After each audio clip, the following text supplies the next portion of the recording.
You need to know what they said to me the morning I opened my own front door. My son was standing on the porch in a jacket I hadn't seen before, pressed, expensive looking, and his wife was behind him holding a coffee cup like she was already at home. He smiled. That particular smile I'd known his whole life. The one that meant he wanted something and had already decided he'd get it. "Mom," he said, "we heard you bought a place. A nice place?" He paused. "We figured it was time to make things right. We'll move in with you, keep you company, make peace." I stood there for a moment. Just stood there. Then I told them to come back in 2 weeks. I had some things to take care of first. I closed the door quietly. I did not slam it. That was 6 months after the worst day of my life. And this moment on the porch was the second test of everything I'd rebuilt. Let me start at the beginning. I'm 67 years old. I spent 41 years being a wife, a mother, a homemaker, a bookkeeper for my husband's small electrical contracting business, a Sunday school teacher, a neighbor who brought casseroles when people had surgery, a woman who showed up. I was never flashy. I drove sensible cars.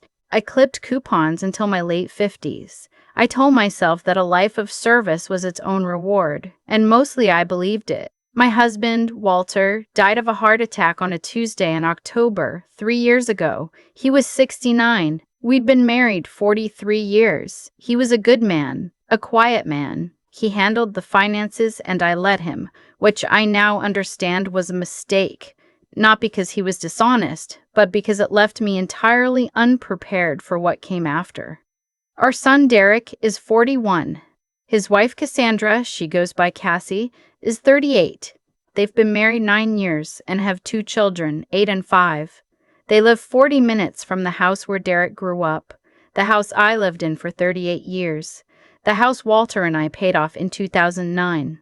I want to be fair to Derek. He wasn't always this way. When he was young, he was tender-hearted, the kind of boy who carried spiders outside instead of killing them, who cried at the end of movies he pretended not to care about. Somewhere in his 30s, after he married Cassie and got a promotion at work and bought a house bigger than they needed, something shifted in him. He got practical in a way that had no room for softness. Cassie was never tender-hearted. I say that without hatred. She's efficient, organized, certain. She loves her children fiercely. She simply never had any particular feeling about me one way or another. And over time, that indifference became something sharper. Walter died on a Tuesday. By the following Sunday, Derek was at my kitchen table with a legal pad. He said he wanted to help me get organized. He meant well. I told myself he meant well. He went through the finances, the checking account, the small savings, Walter's life insurance payout, the Social Security benefits I'd be receiving. He made a column for income and a column for expenses. He frowned at the numbers. "Mom," he said, "this house costs a lot to maintain." I agreed that it did. "You're going to burn through the insurance money in a few years just on upkeep and taxes. And then what?" I said I'd figure it out. I'd worked part-time bookkeeping jobs before. I could find something. He shook his head slowly, the way you do when someone says something naive. Cassie was there too, sitting across the table. She didn't say much. She just looked at the legal pad. Over the next year and a half, the conversations about the house became a regular feature of every visit. Not arguments, exactly. More like water finding cracks. "Have you thought about downsizing? The upstairs is just sitting empty, Mom. Property taxes went up again this year. Did you see the bill? You don't need 4 bedrooms. It's a lot of house for one person." And then, on a Saturday in February, 18 months after Walter died, Derek and Cassie came over for dinner, and Derek said something I hadn't heard before. He said that they were expecting again. I was genuinely happy. I told him so. I hugged them both. Then Cassie said, quietly, that their house was already crowded with 2 kids, and that they'd been looking at their options. Derek looked at me. "Mom, we'd like to move in here. The kids could have the upstairs. You'd have your room, your space. We'd handle the taxes, the maintenance. You wouldn't have to worry about any of it." I asked about their own house. They'd rent it out, Derek said. The income would help. I sat with that for a moment. On the surface, it sounded like a practical arrangement. But underneath it felt like something else. Like the house was being handed over and I was being handed a role. The grandmother in the corner room, grateful for the company. I told them I needed time to think. They gave me 3 weeks. In those 3 weeks, I went through Walter's files. I'd meant to do it sooner, but hadn't been able to. The filing cabinet in his study still smelled like him, like the cedar blocks he kept in the drawers, and the particular soap he used, and opening it felt like opening something I wasn't ready to open. But I needed to understand what I actually had. The files were orderly. Walter was always orderly. Insurance policies, card titles, tax returns going back 20 years. The mortgage satisfaction letter from 2009. I found the deed to the house with both our names on it. I found his pension paperwork from the years before he went into business for himself. And at the very back of the bottom drawer, inside a manila envelope sealed with electrical tape, the kind he kept on a roll in his work truck, I found a smaller envelope addressed to me in his handwriting, for Vivian. Open when you're ready. I sat on the floor of his study and I opened it. Inside was a letter, 2 pages, front and back in his careful print, and behind the letter were documents I didn't immediately understand. A deed I didn't recognize, a second one. A passbook for a savings account at a credit union in a town 40 miles away, with a balance I had to read 3 times before I believed it. The letter explained everything. Walter had grown up poor. Not struggling poor, but genuinely poor, the kind that leaves a mark. He'd spent his whole adult life afraid of ending up with nothing. And so quietly, over decades, he put money away in places that felt safe to him. Not investments, not the stock market, just cash savings in a credit union account he opened before we were married and kept in his name alone. And 2 small parcels of land he'd bought in the 1990s in a rural county 2 hours east of us. Paying cash, keeping the deeds in that envelope. He'd never told me because he hadn't wanted me to feel like he was keeping a secret. The letter said exactly that, and I understood what he meant, even if I wished he'd trusted me. And because, I think, he needed to know it was there in a way that didn't get absorbed into our regular life and spent. It was his fear made solid, his insurance against the worst. The credit union account had $74,000 in it. The 2 parcels of land, when I eventually had them appraised, were worth considerably more than what he'd paid for them. The county they were in had grown.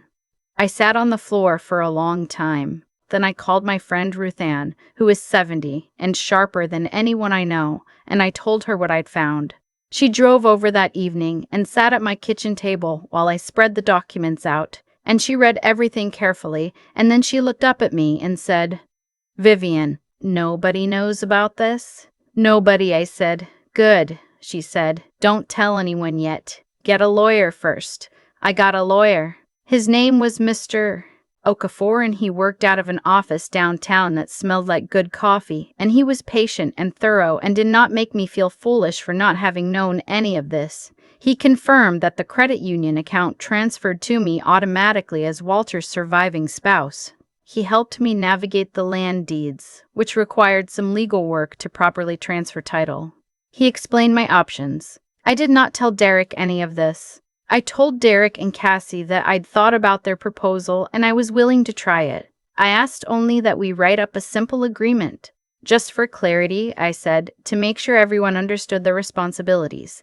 And Derek said, of course, no problem, very sensible. The agreement gave them use of the upstairs bedrooms and the shared living spaces. It specified that they would cover property taxes and major maintenance. It specified that my bedroom, my study, and my car situation were mine to manage. It specified that I retained full ownership of the house. Derek signed it without reading it carefully. I watched him do it. They moved in the following month. For the first 4 months it was fine. Not warm. Cassie and I were never warm, but functional. The grandchildren were a genuine joy. I watched them in the mornings before school, and that part of the arrangement felt real and good. I made Derek's favorite foods on Sundays. I stayed out of their way. Then the baby came. and then things changed. I don't want to be dramatic about it. The changes were small at first. Cassie asking if I could take the grandchildren more during the week because she was exhausted. Derek suggesting I didn't need to use the front living room in the evenings since that's where the family watched TV together. A comment from Cassie once that it might be better if I had my own space, meaning not the whole house, meaning the corner room and the bathroom next to it. Then one evening, I came downstairs to find Cassie on the phone, and I caught only a fragment of what she was saying before she lowered her voice. She said, "She's underfoot all the time, and frankly, Marcus, the arrangement isn't really working the way we thought." Marcus was Derek's older cousin, a man who'd had opinions about my house since Walter died. I went back upstairs. I sat in my chair, the wing back that had been in our bedroom for 20 years. And I thought clearly, maybe more clearly than I had in a long time. I thought, I know exactly what's coming. And I thought, I am not going to be caught unprepared again. I'd been quietly moving since I'd seen the lawyer. I hadn't done anything dramatic. I transferred the credit union funds to a new account in my name at a different institution. I'd worked with Mr. Perrin, Okafor, to list the smaller of the 2 parcels of land with a commercial real estate broker. It was farm-adjacent acreage and there was interest quickly. I'd done my research. I also spoke to a financial advisor, a woman named Miss Pullman, who was recommended by Ruthann, and I understood for the first time in my life the full picture of what I had: the land proceeds, the credit union savings, my social security income, and a small survivor's pension from Walter's years working union before he went independent. It was not wealthy by any standard, but it was enough, managed carefully, to support myself independently. I did not need Derek's arrangement. I had never needed it. I had agreed to it for the wrong reasons, loneliness mostly, and a feeling that I was supposed to want my family around me. 2 weeks after I overheard Cassie on the phone, the second parcel sold. The offer came in quickly. The broker said it had been generating interest for months. I signed the paperwork in Mr. Okafor's office on a Wednesday morning. That same week, I found the apartment. It was on the 4th floor of a building downtown. Not a penthouse, not grand, but it had tall windows and a balcony facing east, and a kitchen with gas burners and enough room for my books and the wingback chair. The building had a doorman who greeted me by name after the 3rd visit. The lease was in my name. The deposit came from my account. I signed it quietly. I began moving my things on a Tuesday while Derek and Cassie were both at work and the grandchildren were in school. Ruthann helped me. We made 3 trips in her SUV. By the time Derek came home that evening, my bedroom had only furniture left, and there was a note on the kitchen table that said I had found my own place and would be in touch about arrangements for picking up the rest of my things. Derek called 4 times that night. I let the calls go to voicemail.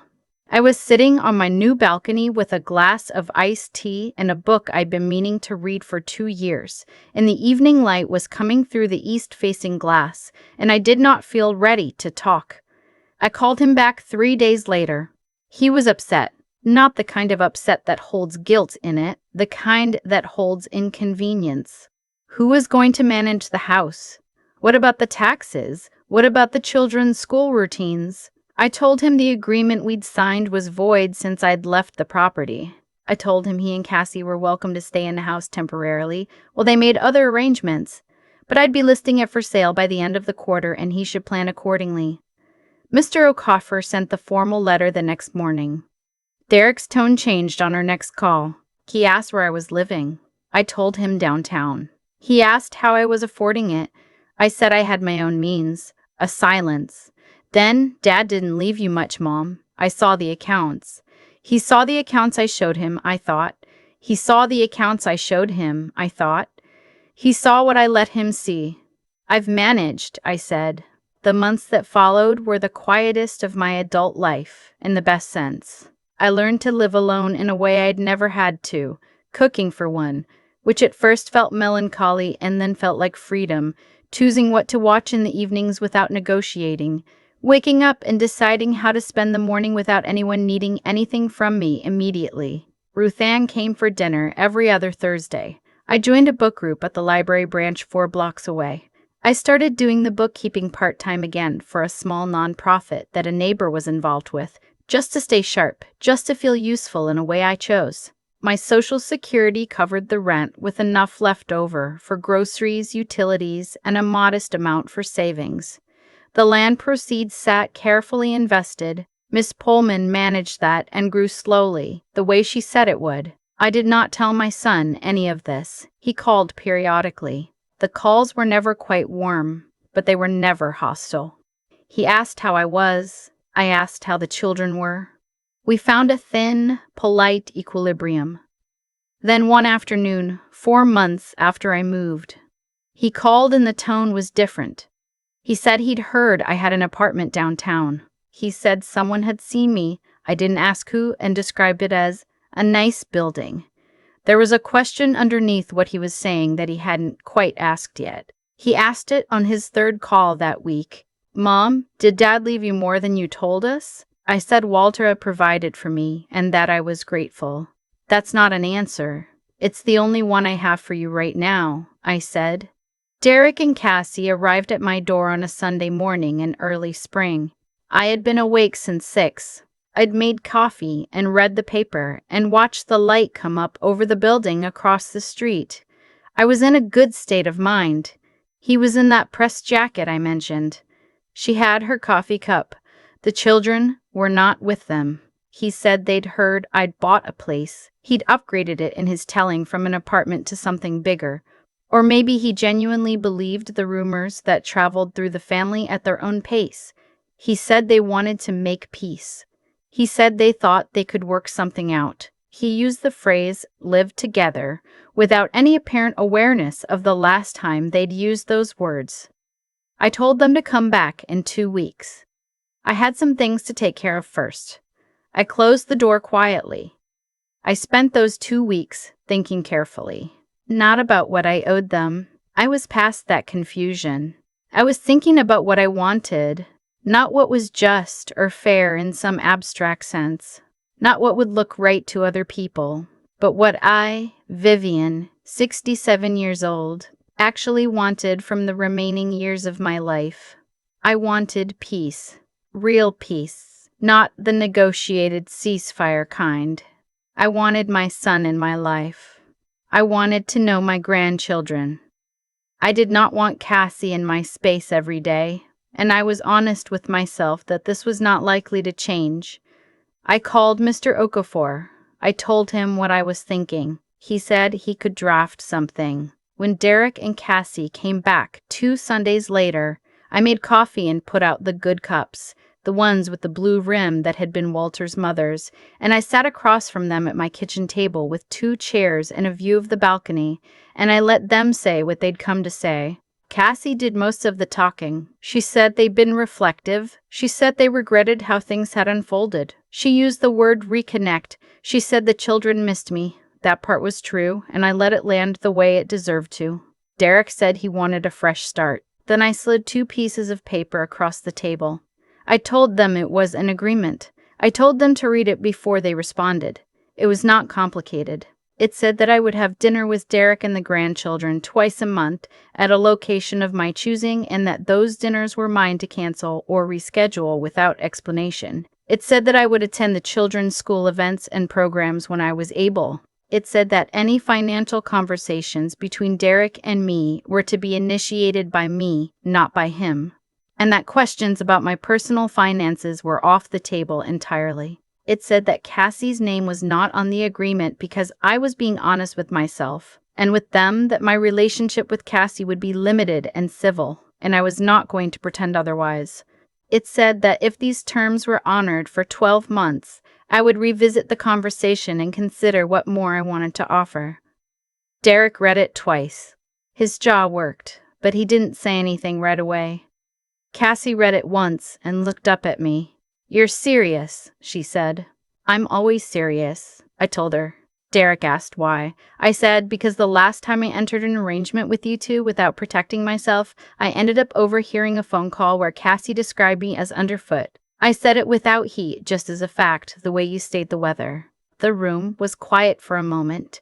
Then Derek said something I hadn't expected. He said he was sorry.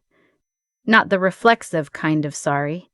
He said it slowly, like he was finding the word from a place he didn't usually visit. He said he'd been so focused on practicality for so long that he'd stopped thinking about whether what was practical was also right. I believed him. Not completely, not right away, but enough. I told him the offer stood. He picked up the pen I'd left on the table and he signed. That was 6 months ago now. We've had 12 dinners, 2 at a restaurant Derek chose, the rest at places I picked. A diner I like near the library, once at my apartment where I made pot roast and the grandchildren ran around the balcony until I was afraid someone would tip over the railing. The 8-year-old, whose name is Perry, has started calling me on Saturdays to tell me things he knows about animals. Last week he told me that octopuses have 3 hearts. I told him I'd known that, but it was still my favorite fact.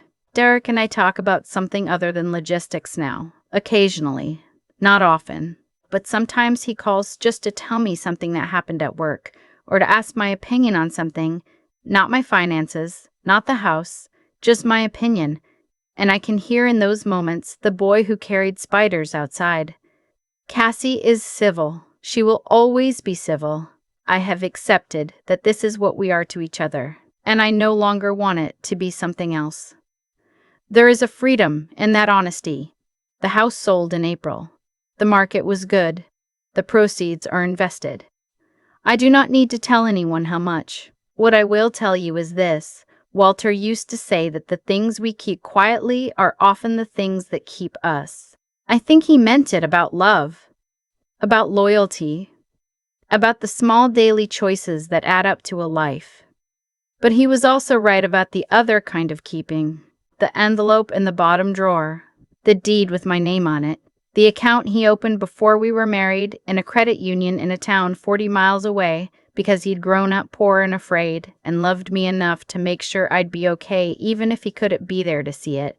I stand on my balcony on weekend mornings and I watch the city come awake below me, and I think about what it means to build a life you chose rather than one you fell into. I think about the women I know who are where I was, dependent on someone else's goodwill, believing that love and proximity are the same thing, afraid that independence is a kind of selfishness. It isn't. I am 67 years old. I know my grandchildren's names for the days of the week they have with me. I have a book group and a balcony and a friend who comes for dinner every other Thursday and knows my whole story. I have a lawyer I trust and a financial advisor who explains things without condescension, and a wingback chair by the east-facing window where the morning light comes in, right? I am not waiting for anyone to take care of me. I am not waiting for anyone to tell me I've earned my place. I already know that I have. I've been thinking a lot lately about the word deserve. People use it in both directions. I deserve better, and you don't deserve this. And for most of my life, I let other people decide which version applied to me. That's the honest truth of it. Walter handled the money. Derek handled the worry about the house. Cassie handled the unspoken rules about whose comfort mattered most. And I let all of it happen because I believed, somewhere underneath everything, that keeping the peace was the same thing as being good.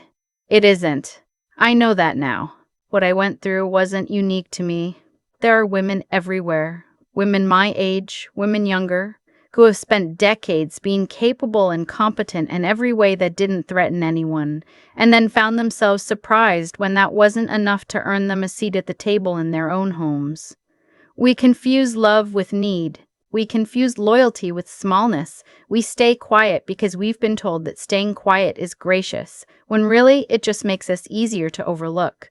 The thing that changed for me wasn't finding that envelope. The envelope was Walter's love made concrete. His fear, his foresight, his way of saying, I see you across time, and I'm grateful for it every day. But the real change was deciding to use what was in it. That took something different. That took me choosing myself without permission from anyone. Derek is my son, and I love him. but he signed that agreement at my kitchen table without reading it carefully, and that tells you something about how he'd been seeing me, as someone whose terms didn't require close attention. When you've been underestimated long enough, you start to underestimate yourself. Part of rebuilding my life was simply noticing that I'd done that and stopping. Cassie will always be who she is. I stopped wanting her to be different. That decision alone gave me back an enormous amount of energy I'd been spending on a wish that was never going to come true. What I understand now, in a way I couldn't have articulated 3 years ago, is that the way people treat you is information, not about your worth, but about their own habits of seeing. Derek treated me like someone who didn't need to be consulted because he'd gotten used to not consulting me. Once I changed what I was willing to accept, he had to change how he showed up. He's not all the way there, but he's trying, and I can hear it on Saturdays when he calls just to talk. That's what I want to leave you with.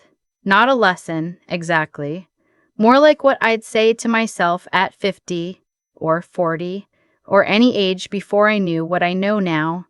Your patience is not infinite, and it shouldn't have to be. Your independence is not selfishness. The envelope you find, whatever form it takes, is only as useful as your willingness to open it and act on what's inside. And the agreement you put on the table doesn't have to be angry to be firm. It just has to be yours. I'm 67. My grandchild calls me on Saturdays to tell me animal facts. The morning light comes through my east-facing window exactly right. I chose this. Every single part of it I chose. That's not a small thing.